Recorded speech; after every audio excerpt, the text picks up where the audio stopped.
Quand vous entendez Al Capone, vous pensez mitraillette, cadavre, bain de sang. Il a fait la une du Time Magazine qu'il avait élu homme de l'année.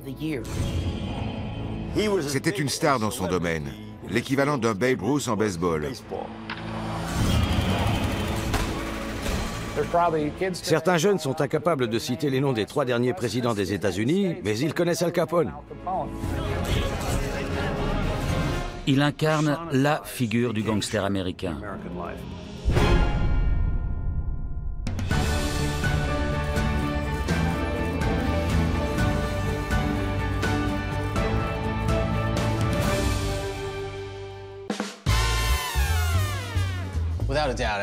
Al Capone est une icône qui incarne tout un pan de la culture américaine. C'est la success story d'un immigré qui avait certes la gâchette facile, mais qui est parti de rien pour atteindre les sommets. Je suis Deirdre Marie Capone. Al Capone était mon grand-oncle. Al Capone était-il un mafieux? Oui. Était-il un monstre? Non. J'ai fait ma carrière dans la police de Chicago, je dirigeais les enquêtes judiciaires, je viens des quartiers sud de la ville.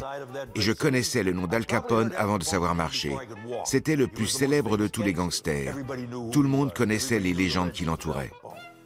Al Capone est le plus grand gangster de tous les temps. Je m'appelle Vince Gilligan, je suis le créateur de la série Breaking Bad. Aux États-Unis, on est fasciné par les anti-héros, les criminels et les gangsters. C'est quand même intéressant ce culte que nous vouons à des hors-la-loi comme Jesse James et Billy the Kid, dont les parcours hors du commun accèdent au rang de légende. Nous sommes en 1929. Louis Armstrong vient d'enregistrer West End Blues sur disque 78 tours. Le groupe NBC lance le premier réseau radiophonique qui couvre tout le pays. L'équipe de football américain de Notre-Dame perd son premier match en 25 ans. Et Al Capone est l'incontestable patron du crime dans sa ville de Chicago, comme dans l'ensemble des États-Unis. Et pourtant, cela ne lui suffit pas. On est le 14 février 1929 et à Chicago, c'est la journée de l'amour. Je suis Michael Green, professeur d'histoire à l'Université du Nevada. Sur Clark Street, à Chicago, il y a un entrepôt. C'est là que se rendent quelques membres du gang dirigés par Bugs Moran. Ils ont été rencardés sur un arrivage d'alcool clandestin. Sur place, ils sont accueillis par des hommes en uniforme de police. Arrivant en retard, Bugs Moran les aperçoit à temps et continue sa route. Les gangsters pensaient que les policiers étaient venus leur extorquer de l'argent, et ils n'étaient pas plus inquiets que ça. Les arrestations étaient souvent des mises en scène. La police montrait au public qu'elle faisait son boulot, et derrière, elle relâchait les gars. Je m'appelle Frank Calabrese Jr. Je suis né et j'ai grandi au sein d'un groupe mafieux de Chicago, le Chicago Outfit, qui a été créé par Al Capone et dont mon père a été un des chefs. Ce jour-là, donc, les gangsters n'ont pas compris. Ils se sont fait aligner le long du mur. Et là, les policiers ont ouvert le feu. Ils ont descendu les 7 hommes. Et ils sont repartis dans leur voiture. Qui était derrière ce massacre? Comme toujours avec la mafia, c'est difficile de le savoir. Certains pensent que c'était vraiment des officiers de police et non des mafieux déguisés. Et il y a la théorie selon laquelle Al Capone aurait tout orchestré. Al Capone était en Floride au moment du massacre, mais Bugs Moran a tout de suite affirmé que seul Al Capone tuait de cette manière. On ne saura jamais le fin mot de l'histoire. C'est le propre d'Al Capone de susciter des théories contradictoires.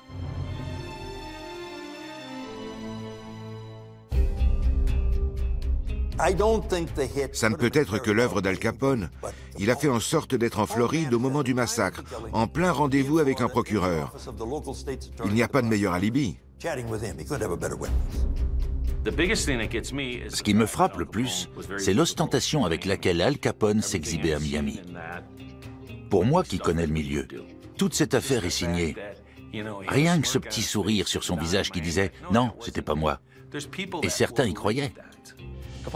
Si Al Capone avait voulu tuer Bugs Moran, il l'aurait fait. Assassiner 7 personnes dans l'espoir d'éliminer un chef qui n'est même pas présent, ce n'est pas son genre. D'ailleurs, il n'a jamais été interrogé parce que la police n'y croyait pas non plus. À ce jour, il n'y a toujours aucune certitude. Le fait est que le gang de Bugs Moran a été décimé et que cette affaire sera aussi néfaste pour Al Capone lui-même.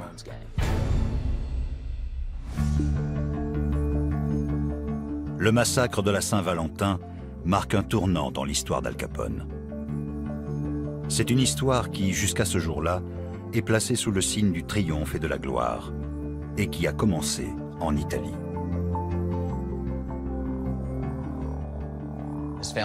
Ses parents étaient fabricants de pâtes dans une petite ville. Ils ont émigré aux États-Unis à la fin du 19e siècle. Son père est d'abord venu seul et s'est installé comme barbier. La famille Capone faisait partie de l'énorme vague d'immigration du tournant du XXe siècle. Comme beaucoup d'autres, elle s'est établie dans les quartiers les plus pauvres, là où les loyers étaient abordables. Gabriele Capone, sa femme Teresina et leurs 2 fils emménagent dans un immeuble misérable de Brooklyn, près du chantier naval. C'est là qu'Alphonse Gabriel Capone voit le jour le 17 janvier 1899. Il est issu d'une fratrie de 9 enfants et a été obligé très jeune de se débrouiller dans la rue pour aider financièrement sa famille. Brooklyn venait d'être intégré à la ville de New York. Je m'appelle Tim Weiner. J'ai remporté le prix Pulitzer dans la catégorie journalisme. Pendant de nombreuses années, j'étais reporter au New York Times. Je couvrais les guerres, les conflits et autres réjouissances. Al Capone est une icône américaine. Il symbolise aujourd'hui encore, 80 ans plus tard, le pouvoir des criminels capables de corrompre les hommes politiques et les forces de l'ordre.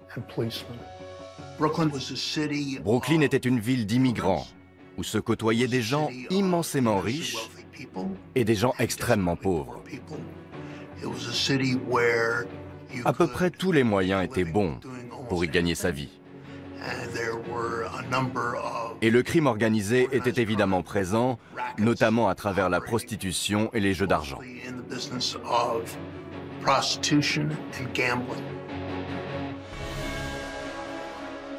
Les immigrés avaient beaucoup d'ambition. Certains sont tombés dans la délinquance parce qu'ils avaient fait l'école de la rue. Il a commencé comme voleur à la tire pour de petites bandes organisées. Al Capone a commencé à mal tourner à l'âge de 14 ans, peut-être même avant.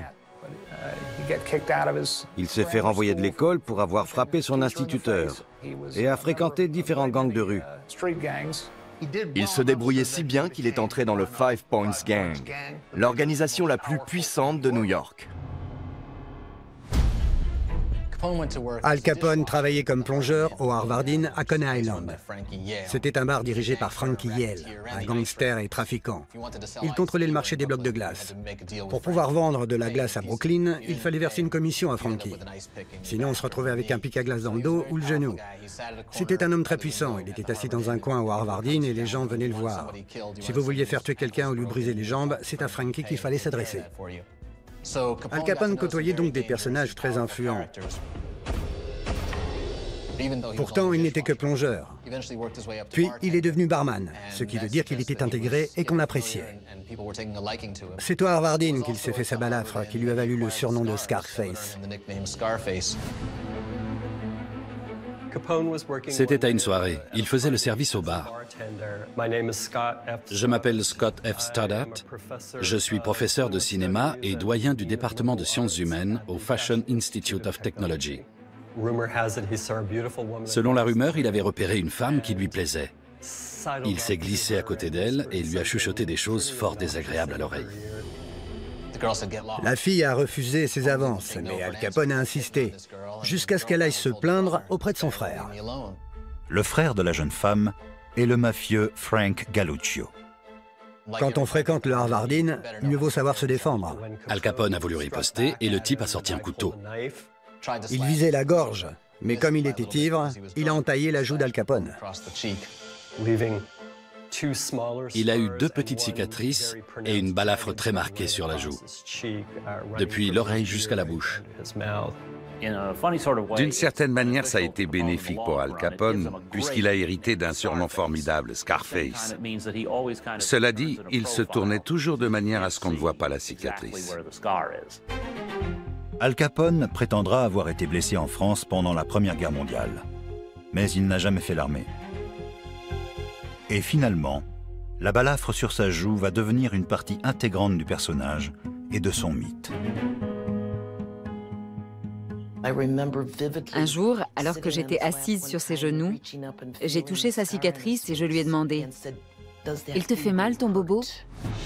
En 1919, l'ambitieux Al Capone est contraint de quitter New York. Il a fait une erreur. En frappant une personnalité influente de la pègre new-yorkaise, il s'est rendu indésirable.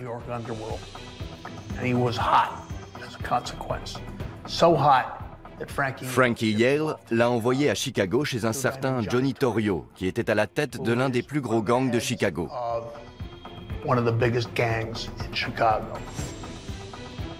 Al Capone n'aurait pu choisir meilleur moment pour son arrivée. Son ascension rapide va coïncider avec le début de la prohibition et l'apparition d'un marché noir très lucratif.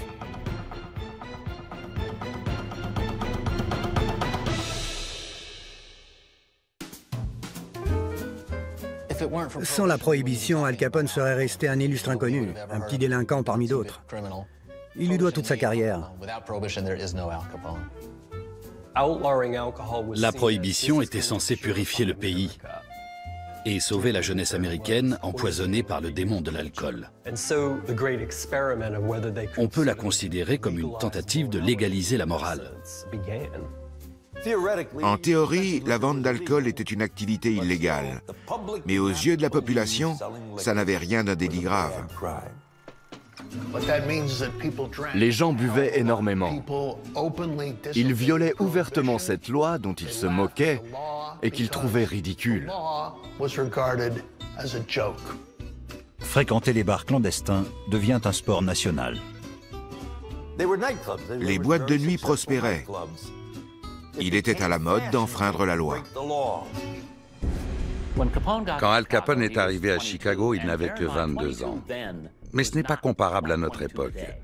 Il connaissait la rue, il avait été videur, il avait eu certaines fréquentations à New York. Dans ces années-là, on grandissait plus vite, surtout dans les quartiers d'immigrants très pauvres, minés par la délinquance et où il fallait s'imposer. Il n'avait que 22 ans, mais il avait déjà beaucoup vécu. Il avait commencé comme petit délinquant, travaillant dans des bars comme videur. Il n'était rien. En arrivant à Chicago, il a été embauché au Four Deuces, sur l'avenue Sauce-Wabash. C'était un bar clandestin typique, connu de tous. Il y avait des filles à l'étage et de la bière en bas. Des groupes s'y produisaient. Al Capone devait accoster les passants et les convaincre à entrer. C'était ça son premier boulot, faire le rabatteur dans la nuit glaciale de Chicago. La prohibition générait une fortune infiniment plus importante que la prostitution ou le jeu. Chicago compte grosso modo deux gangs rivaux. Johnny Torrio est le leader de l'un d'eux. Al Capone l'impressionne tellement qu'il en fait son bras droit dans l'année. Lorsque Johnny Torrio échappe de peu à une tentative de meurtre, il décide de s'exiler en Italie et cède sa place à son second.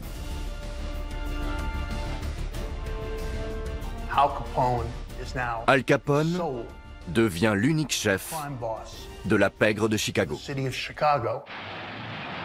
Alors que les affrontements liés à la prohibition agitent le pays, les histoires trépidantes des contrebandiers contre les forces de l'ordre font les choux gras de la presse.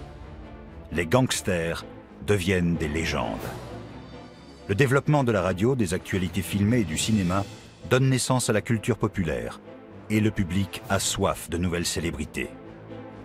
Al Capone est plus que ravi de se retrouver sous le feu des projecteurs. Dans les années 1920, le public était en demande de stars et les journaux s'employaient à les fabriquer. Al Capone était la star du crime. Ses prédécesseurs évitaient généralement d'attirer l'attention sur eux. Lui, au contraire, aimait la médiatisation. On peut se demander comment il a pu devenir si célèbre. Le joueur de baseball Babe Ruth passait aux actualités et participait systématiquement aux finales de championnat. Lucky Lindbergh et Amelia Earhart devaient leur notoriété à leurs exploits. Al Capone était le plus grand gangster de Chicago, la capitale du meurtre, et il donnait des interviews. Il parlait beaucoup aux journalistes. On peut dire qu'il ne manquait pas d'audace. Il se vantait ouvertement d'avoir tel ou tel politicien dans sa poche. La presse se régalait de ses déclarations. Et elle a contribué à faire du gangster un personnage intrigant, voire adulé. Les tabloïds se développent et prospèrent grâce à des figures médiatiques comme Al Capone. Les tabloïds étaient beaucoup plus tapageurs que les journaux traditionnels. Ils étaient nouveaux et obligés d'attirer l'attention. Hollywood regorge de scandales qui sont traités comme des informations à part entière. Il y a l'acteur Roscoe Arbuckle, accusé d'un viol ayant entraîné la mort d'une femme. Il y a Gloria Swanson et ses mariages à répétition. C'est une aubaine pour les tabloïds qui sont friands de faits divers. Ils pratiquent un journalisme sans prétention et les gangsters leur fournissent une matière presque inépuisable. Les tabloïds font tout pour transformer les gangsters en stars. Ce n'est pas en parlant d'Einstein que vous allez vendre du papier. En revanche, tout le monde veut connaître la vie d'Al Capone. Al Capone sait qu'il fait un bon sujet et il sait qu'il est un bon client pour la presse.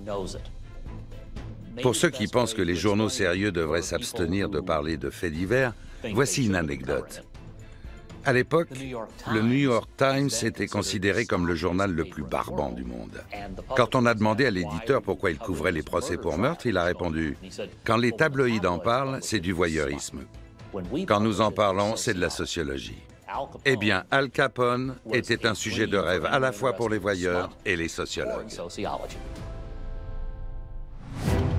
Al Capone et sa quête de célébrité inspireront bien d'autres criminels.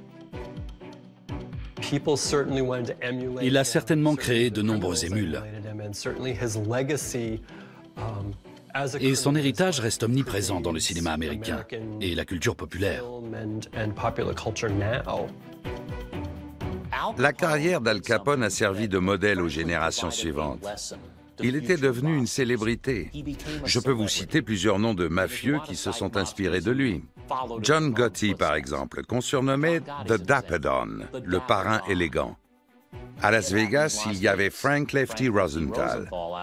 Originaire de Chicago, il dirigeait le Stardust et d'autres hôtels et casinos. Il écrivait pour des journaux et animait une émission de télé.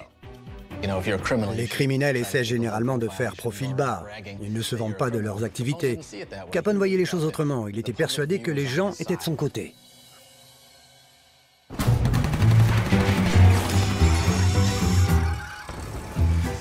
La popularité des parrains de la mafia, comme Al Capone, conduit à l'apparition et au développement de nouveaux codes cinématographiques.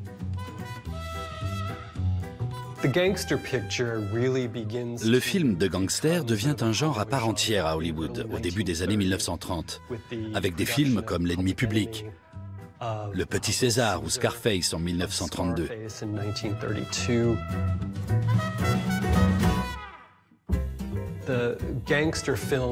Il entérine cette vague d'adulation autour du mythe de l'anti-héros.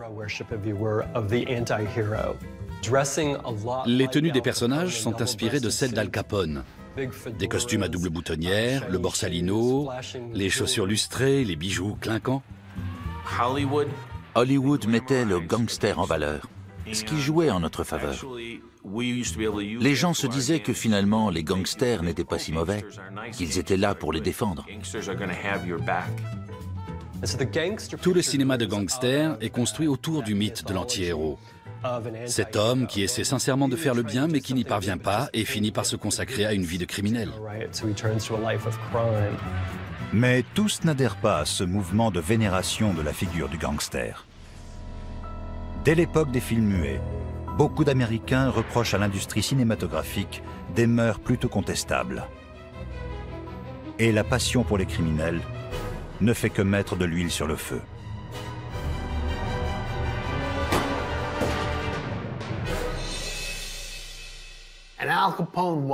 Al Capone est l'archétype du gangster. Dans les premiers films parlant de 1930, 1931 et 1932, le gangster est souvent le héros. En 1933, l'administration Roosevelt part en guerre contre la criminalité. Un code de censure, le code Hayes, est introduit à Hollywood. Il stipule notamment que le gangster doit forcément perdre. Il ne peut plus être le héros, ni même l'anti-héros. Ce rôle est désormais réservé aux forces de l'ordre. Le gangster ne peut plus triompher de quelque manière que ce soit. Il doit mourir. Le code Hayes restera en vigueur jusqu'à la fin des années 1960. Ensuite, le cinéma se remettra à élever le gangster au rang d'anti-héros. Qui n'a jamais vibré d'excitation devant une histoire de gangster, qu'elle soit fictive ou réelle? On a envie de les soutenir, même si ce n'est pas bien. C'est pour cette raison que le film de gangster fait toujours partie des piliers de la culture populaire. Cependant, Al Capone n'est pas une star de cinéma. Dans la vraie vie, il empoche des millions grâce à son empire criminel, tout en cherchant à se forger l'image d'un Robin des Bois des temps modernes. Il excellait dans l'art de se fabriquer une réputation. Il donnait à des œuvres de bienfaisance et aidait les pauvres. Je m'appelle Charles B. Strozier. Je suis professeur d'histoire et psychanalyste. Je ne pense pas qu'il y avait beaucoup de bonté dans le cœur d'Al Capone. On le considère comme celui qui, certes, se fait de l'argent grâce à l'alcool et d'autres substances illicites, mais qui en redistribue aussi une partie. Al Capone a toujours été préoccupé par son image. Il savait que le président Hoover voulait l'arrêter et lui faire endosser la responsabilité pour les problèmes de criminalité du pays. Il a donc lancé une contre-attaque en ouvrant une soupe populaire pour aider les gens pauvres et affamés. Il voulait montrer qu'il se souciait du sort des ouvriers. En public, Al Capone cultivait une image de Robin des Bois qui volait aux riches pour donner aux pauvres. Il ne faut pas trop s'emballer au sujet de cette soupe populaire et de la supposée philanthropie d'Al Capone. On ne sait même pas quelle somme d'argent il a investi dedans, ni combien de temps l'initiative a duré. Ça a certes suscité un bref moment d'attention de la part des médias, mais rien ne prouve que cette initiative ait perduré plusieurs mois.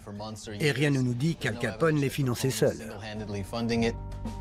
À son apogée, il gagnait 100 millions de dollars par an. C'est énorme.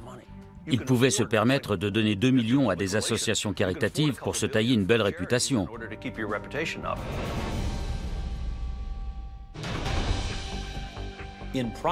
En réalité, Al Capone était un intrigant. On n'accède pas à une telle position sans un certain talent, une certaine finesse. Je pense qu'il savait adapter son comportement à l'environnement et aux personnes qu'il avait en face. Au milieu des années 1920, Al Capone est au sommet de sa gloire. Il est à la tête de la pègre de Chicago et devient une légende vivante. Il devient une icône. Il incarne la figure du gangster américain. La prohibition ne freine pas la folie des années 20. Avec les années 1920, l'Amérique entre dans une nouvelle ère. Tout est en train de changer. On célèbre la fin de la guerre, l'économie est à nouveau florissante, les femmes accèdent à un peu plus de liberté. On fume, on boit, on découvre la musique noire dans les clubs, blanc et noir se mélangent, le pays reprend vie. C'est l'époque où ont été mis en vente les tout premiers disques de jazz. La prohibition est une période faste pour les arts. C'est l'un des héritages les plus importants de la prohibition. Je m'appelle Cassandra Wilson, je suis musicienne.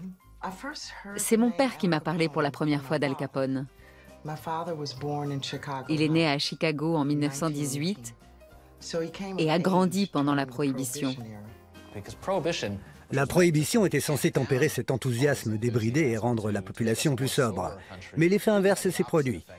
Les gens sont devenus téméraires. Tout le monde voulait sortir et enfreindre cette loi. Tout le monde voulait continuer à boire. C'était devenu plus sexy que jamais. Les citoyens assoiffés de tout le Midwest affluent dans les bars clandestins d'Al Capone à Chicago, où ils trouvent de l'alcool, des femmes et de la musique. Sans Al Capone, je ne pense pas que le jazz se serait autant développé à Chicago. Le jour où des musiciens comme Louis Armstrong sont allés à Chicago pour jouer dans les bars clandestins a été un moment clé dans l'histoire du jazz. Ils y ont trouvé un protecteur et un mécène, Al Capone. Si la musique ne dispose pas d'un environnement favorable pour se déployer, elle s'éteint. Avec ces bars, Al Capone offre aux musiciens afro-américains une opportunité qui n'existe nulle part ailleurs. L'univers des bars clandestins a permis au jazz d'éclore et de s'épanouir. Dans la bonne société, il n'existait pas de lieu pour en écouter. Donc ceux qui voulaient entendre cette musique devaient se rendre dans ce genre d'établissement. Les bars clandestins de Chicago vont servir de tremplin à des chanteuses de légende comme Helen Ward, Anita O'Day ou Billie Holiday. Il y avait tellement d'établissements et tellement d'argent en circulation que des hommes comme Al Capone pouvaient se permettre d'embaucher des musiciens de premier ordre. Ils se fichaient de voir blanc et noir se mélanger. La musique a beaucoup profité de tous ces clubs tenus par la pègre. Al Capone n'est pas seulement un mécène du jazz, il en est aussi le gardien. Un soir, Louis Armstrong jouait dans l'un de ses bars. Il a quitté la scène un moment et quelqu'un lui a volé sa trompette. C'est le pire qui puisse arriver à un musicien. L'instrument est son bien le plus précieux. L'affaire est arrivée aux oreilles d'Al Capone et le lendemain, l'instrument était de retour.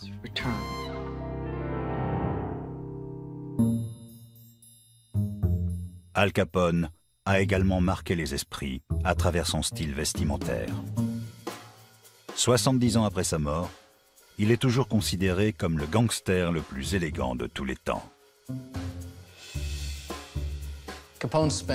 Al Capone dépensait sans compter. Il était toujours impeccable et achetait les vêtements les plus chers. Il se faisait faire des costumes sur mesure dans des couleurs improbables parce qu'il voulait qu'on le remarque. Il s'habillait de manière très calculée, très réfléchie. Vu sa taille, il avait une préférence pour les costumes à double boutonnière, qui allongeaient et affinaient sa silhouette. Il voulait s'habiller comme un banquier avec quelque chose en plus. Il n'essayait pas simplement de camoufler le fait qu'il était un criminel. Il faisait un véritable effort pour être perçu comme un homme d'affaires légitime. Le style extravagant d'Al Capone a largement imprégné la culture populaire.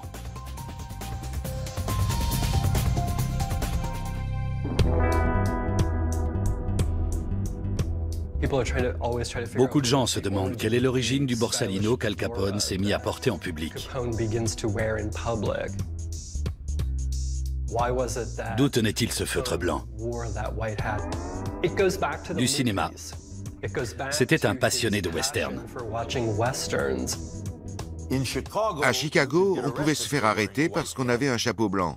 Comme tous les gangsters s'étaient mis à imiter Al Capone dans les années 1920-1930, les policiers en patrouille avaient pris l'habitude d'interpeller les hommes qui portaient des chapeaux blancs. Le borsalino a une puissance symbolique. Il représente la virilité, le succès. C'est l'attribut de quelqu'un qui sait y faire. Un homme qui porte un borsalino est un homme qui sait faire la fête. Une femme sait qu'elle va passer du bon temps avec lui. Alors que les années 1920 arrivent à leur terme, Al Capone est au sommet de sa carrière. Il est le patron incontesté du crime organisé de Chicago et sans doute de l'ensemble des États-Unis. Al Capone dirigeait un immense réseau de contrebande, de bars clandestins, de bordels et de maisons de jeu qui prenaient également des paris, notamment sur les courses de chevaux, alors qu'il n'y a pas de champ de course à Chicago. On estime alors ses revenus annuels à une centaine de millions de dollars.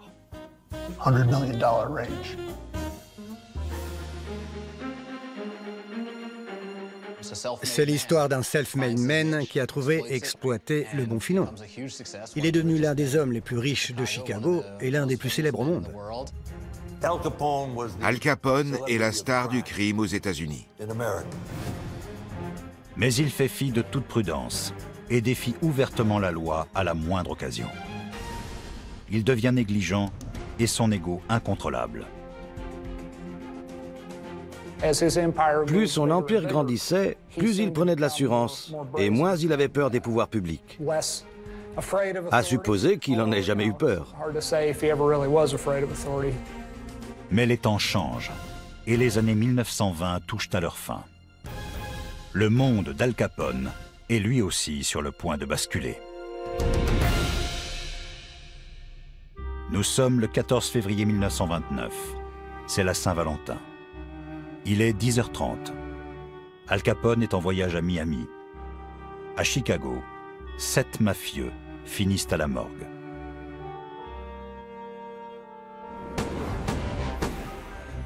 On attribue le massacre de la Saint-Valentin à la bande d'Al Capone. Mais rien n'est jamais venu prouver cette hypothèse. L'un d'eux n'est pas mort sur le coup, malgré les 14 balles. Il s'appelait Frank Gusenberg, mais il n'a pas parlé. Dans la mafia, on garde le silence. Al Capone est peut-être innocent, mais l'affaire va profondément ternir son image.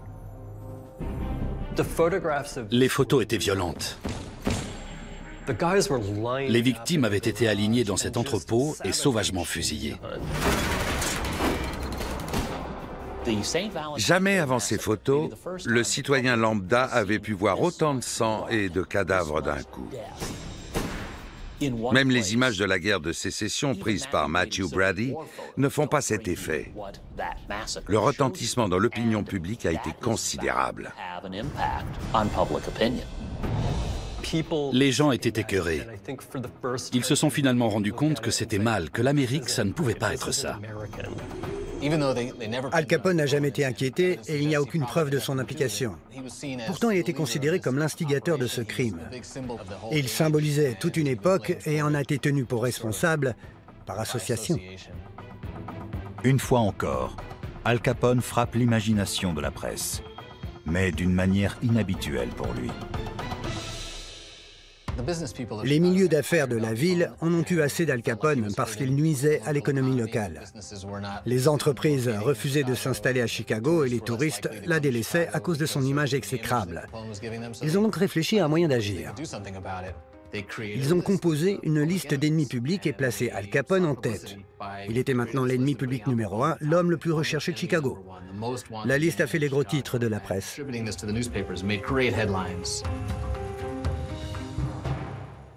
La liste avait été conçue comme un simple coup de pub, mais ça a marqué l'opinion. Après 1929 et le massacre de la Saint-Valentin, on constate un réel changement dans le traitement d'Al Capone dans les actualités filmées et la presse. Il était devenu nauséabond.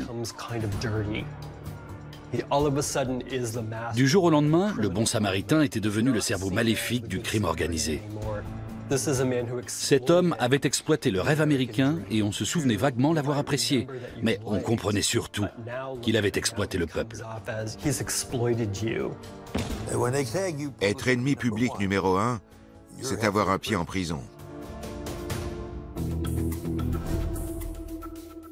Al Capone décide de quitter Chicago sur le champ. Les mafieux de la côte Est lui conseillent d'attendre que les choses se tassent. Al Capone se rend donc à Philadelphie. Il est armé.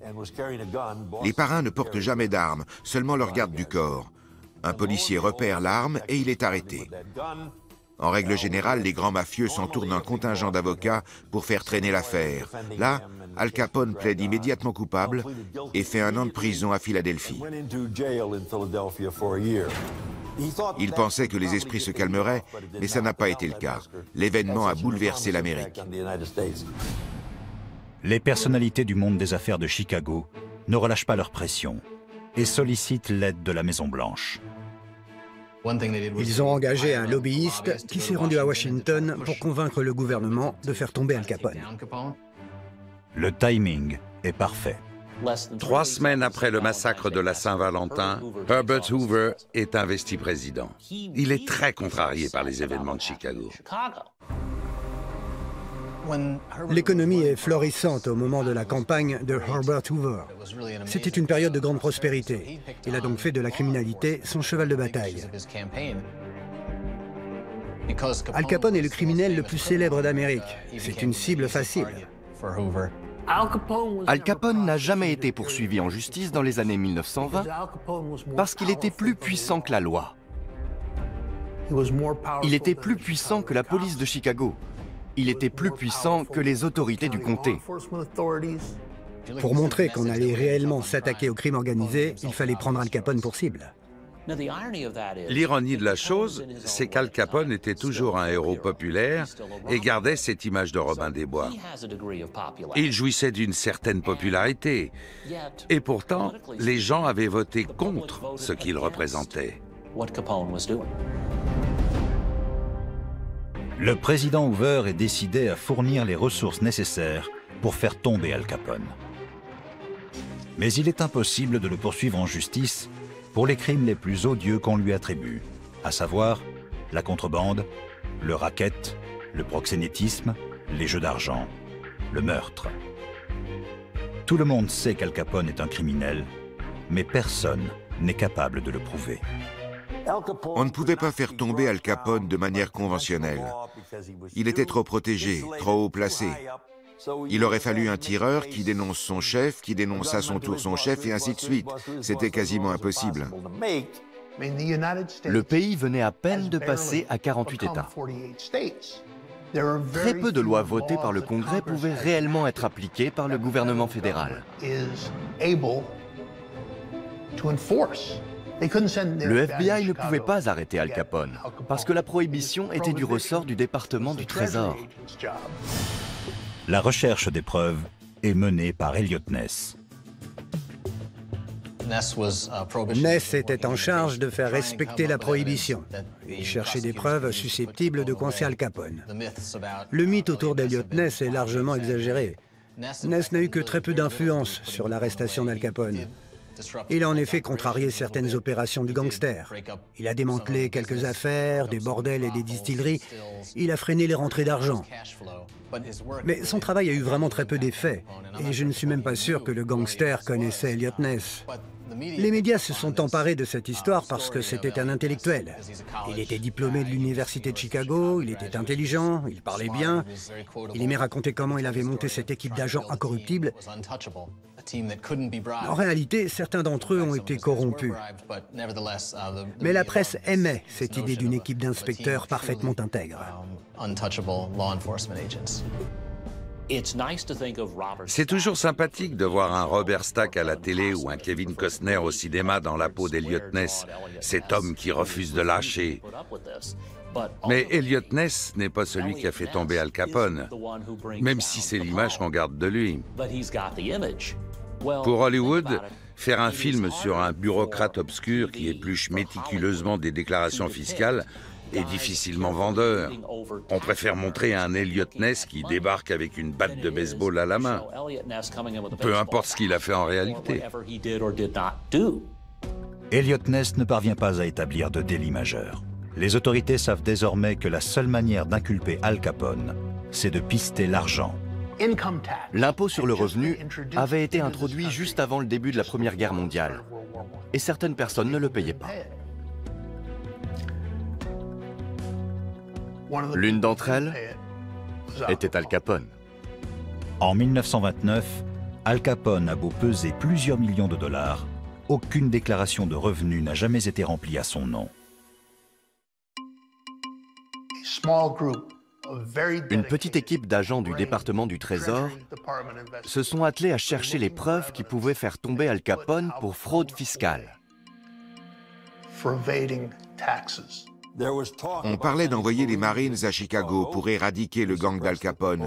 Finalement, ils ont missionné un groupe de travail qui possédait une arme bien plus puissante que celle des Marines, la loi fiscale. Le démantèlement des groupes mafieux, à l'époque d'Al Capone et par la suite aussi, se fait rarement de manière sensationnelle, comme on pourrait se l'imaginer. En 1931, après des années de fausses pistes et d'impasses, Frank Wilson, un comptable discret, trouve la faille. Il décèle l'erreur, la preuve qu'Al Capone possède des revenus. On n'a jamais su précisément comment Frank Wilson, de l'unité d'investigation du fisc, avait mis la main sur cette preuve. Il a trouvé un registre qui listait des revenus provenant de jeux d'argent et sur lequel apparaissait le nom d'Al Capone. C'était une preuve recevable qui ouvrait la voie à sa mise en examen.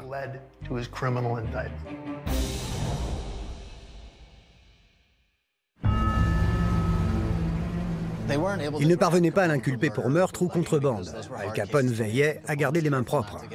Il n'avait pas d'autre choix que de tenter le procès pour fraude fiscale, parce qu'il voulait absolument le mettre à l'ombre. Mais ça ne faisait pas l'unanimité. Dans des courriers internes du département de la justice que j'ai retrouvés, on s'interroge sur l'image de faiblesse que ça pouvait donner. Qu'allait penser l'opinion publique d'un État incapable de faire tomber autrement que pour fraude fiscale un gros bonnet qui admettait faire de la contrebande? Mais finalement, il a été décidé que l'essentiel était de l'incarcérer. Le 5 juin 1931, Alphonse Gabriel Capone est mis en examen pour fraude fiscale de 1925 à 1929. Le gouvernement l'accuse d'être redevable de plus de 215 000 $ d'arriérés, compte tenu de ses revenus provenant des jeux d'argent. Qui aurait cru qu'une déclaration fiscale allait faire tomber Al Capone? La population et la presse ne manquent pas de constater que l'inculpation ne mentionne aucun des grands crimes attribués à Al Capone. Pour le mafieux et son équipe d'avocats, l'affaire ressemble à une fragile tentative de déstabilisation, facile à tailler en pièces.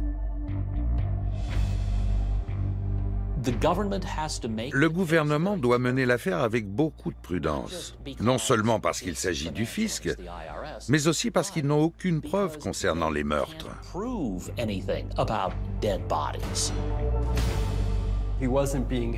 On ne lui reprochait strictement rien d'autre que de diriger une affaire pas si légitime qu'il le prétendait. Le gouvernement savait que le motif fiscal était une arme de poids. La défense avait ses doutes. Elle s'attendait à une peine de 2 ans tout au plus. Al Capone pense qu'il peut se jouer du système, que s'il plaide coupable, il fera 1 an, peut-être 2. Bref, rien de bien méchant. Le juge fédéral, James Herbert Wilkerson, rejette le plaidé coupable. Logiquement, il ordonne un procès. Le procès d'Al Capone s'ouvre le matin du 5 octobre 1932 au tribunal fédéral à Chicago. Une fois les jurés sélectionnés, Al Capone a essayé de les soudoyer. Quand vous avez l'habitude de suborner des maires et des procureurs, vous êtes assez confiant dans l'achat d'un simple juré. Les fédéraux l'ont su. Ils avaient un espion dans le camp d'Al Capone. Le juge a changé de juré. Et un jury intègre s'est présenté. Le procès devient immédiatement un événement médiatique. Ce procès opposait l'ensemble des États-Unis à un mafieux. Il faut savoir que dans les années 1920, les procès étaient vraiment exceptionnels. Il y avait eu l'affaire Scopes en 1924 qui, pour la première fois, avait attiré un réel intérêt de la part de la presse. Et puis, il s'agissait quand même d'Al Capone, qui comparaissait enfin devant la justice. On a fait croire que ce procès allait mettre un terme au crime organisé. Mais celui-ci est simplement devenu plus souterrain. Les médias accourent du monde entier et les rues autour du tribunal sont noires de monde. Le procès d'Al Capone sera le prototype des futurs grands procès de mafieux comme ceux de Lucky Luciano ou John Gotti.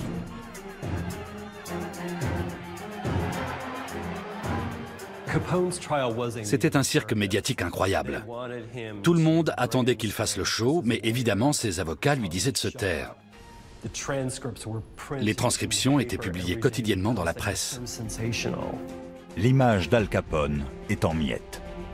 Aux yeux des ouvriers, il n'est plus l'un des leurs, à savoir un citoyen lambda qui se bat pour obtenir sa part de rêve américain. Quand Al Capone a commencé à avoir des ennuis avec le fisc, son style de vie dépensier n'avait plus autant d'allure que dans les années 1920, quand l'économie était florissante. Des sous-vêtements de soie à 12 $ représentaient une semaine de salaire pour certains. Pour une famille pauvre, c'était une petite fortune. Ils avaient à manger pour un mois avec ce qu'Al Capone donnait pour ses chaussettes. Les gens n'étaient plus impressionnés par ces hommes hauts en couleur. Ça passait dans les années 20, quand tout le monde était heureux, gagnait sa vie et s'amusait. Mais dans les années 30, les gens faisaient la queue pour obtenir un travail. Ou pour la soupe populaire. Ces types n'étaient plus très bien vus. Son image était ternie, mais il ne s'en rendait pas compte. Il vivait comme ça depuis si longtemps qu'il ne se doutait pas de l'effet potentiel sur les jurés. Mais on ne pense pas à ce genre de choses quand on s'achète des vêtements. Le gouvernement a peu de choses contre Al Capone. Ils ont eu beaucoup de mal à prouver ses revenus. Ils ont finalement trouvé un comptable qui acceptait de témoigner. Le comptable était un témoin surprise qui a été annoncé avec beaucoup de fracas. Al Capone touchait en effet énormément d'argent. Mais ce n'était que des rumeurs. Aucune preuve n'a jamais été trouvée. Aucun chèque n'a jamais été déposé. Il fallait donc s'appliquer à prouver qu'il dépensait de grosses sommes et convaincre les jurés qu'il fallait gagner beaucoup d'argent pour en dépenser autant. C'était ça leur argument. À 14h42, le 18 octobre 1932, les jurés quittent la salle d'audience et commencent leur délibération. 8 heures plus tard, ils jugent Al Capone coupable. Tellement de gens sont tombés parce que quelqu'un de leur entourage a fait quelque chose que eux ne savaient pas. Al Capone a certainement dû répéter des milliers de fois à son comptable « N'écris pas ça, sois prudent, ils peuvent venir te contrôler ». Il avait peut-être une tonne de documents, mais un seul bout de papier a suffi. 6 jours plus tard, le juge James Herbert Wilkerson prononce la sentence. Généralement, les peines pour fraude fiscale étaient de 18 mois, voire 2 ans. Al Capone a pris 11 ans. Il a commencé à purger sa peine dans le comté de Cook, c'est-à-dire à Chicago, où sa mère lui apportait à manger. Il a ensuite été transféré à la prison fédérale d'Atlanta, qui était l'une des plus strictes du pays. Et pourtant, son séjour à Atlanta ressemble plutôt à des vacances. Sa cellule avait tout d'une chambre d'hôtel 5 étoiles. Il avait une literie et tout ce qu'il voulait, au point où les détenus venaient chez lui pour écouter la radio.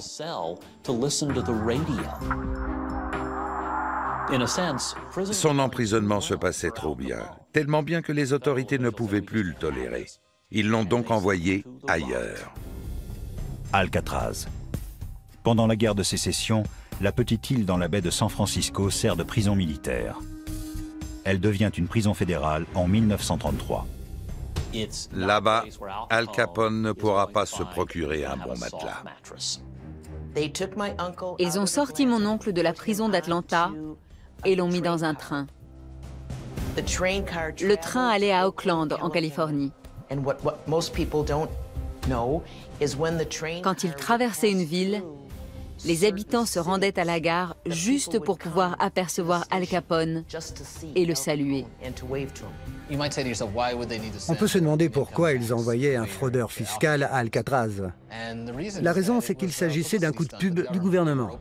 Ils inauguraient cette prison censée être la plus dure au monde. Elle devait impressionner les plus grands malfrats. Il n'y avait pas de meilleure publicité pour un pénitencier haute sécurité que d'y envoyer Al Capone. Ils étaient sûrs de faire les gros titres. Quand il arrive à Alcatraz, il pense qu'il va refaire la même chose qu'auparavant. Mais le directeur, James Johnston, s'y oppose. Pendant plus de 4 ans, le gangster sera un prisonnier comme un autre. Alcatraz a sûrement été éprouvant. Ça l'était pour tout le monde. On y envoyait les prisonniers les plus dangereux. Le séjour d'Al Capone va devenir encore plus difficile.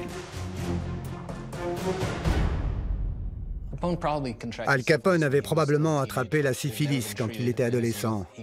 Il ne s'est jamais soigné. Il aurait pu parce qu'il existait un traitement qui pouvait enrayer la maladie. La syphilis peut conduire à la démence quand elle atteint le cerveau. Une fois le diagnostic établi, il est transféré à l'hôpital de la prison. Al Capone est malade. Le 6 janvier 1939, il est transféré à la prison de Terminal Island, en Californie. Il obtient la liberté conditionnelle le 6 novembre 1939 et retourne chez lui à Palm Island, en Floride. Il n'a pas fait ses 11 années. Il en a fait environ les 2 tiers. À sa sortie, un examen a montré qu'il avait les capacités mentales d'un enfant de 12 ans. À 12 ans, on peut déjà être un garçon très éveillé. Mais ici, il s'agissait d'une véritable régression de l'homme qui dirigeait la mafia à Chicago. Il est sorti de prison, mais il est resté prisonnier. Incapable de reprendre ses affaires en main, il finit ses jours en Floride, dans sa villa. Il a passé ses dernières années auprès des siens. Il divaguait sur Bugs Moran et il voyait des ennemis partout. Certains des anciens venaient le voir par courtoisie, mais il n'avait plus de pouvoir dans le crime organisé et n'était au courant de rien. Le 25 janvier 1947, Al Capone meurt d'une crise cardiaque à Palm Island en Floride, à l'âge de 48 ans. Al Capone était une personnalité de son temps qui s'est éteinte avec son temps.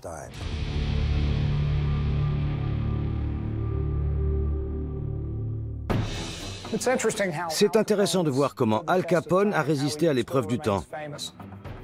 67 ans après sa mort, certains jeunes sont incapables de citer les noms des 3 derniers présidents des États-Unis, mais ils connaissent Al Capone.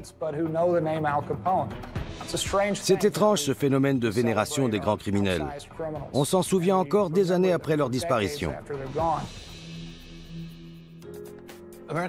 Aux États-Unis, on a une fascination pour Al Capone.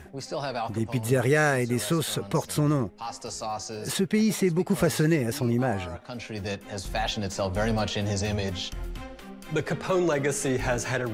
Al Capone a contribué à notre compréhension du crime organisé et à l'intérêt que suscite le sujet. Il y a James Cagney dans L'ennemi public. Il y a Edward J. Robinson dans Le Petit César. On a Al Pacino qui joue le rôle de Tony Montana dans Scarface, sans oublier Paul Muni dans le premier Scarface. Le dernier épisode de Breaking Bad que j'ai écrit et réalisé est une version moderne du massacre de la Saint-Valentin.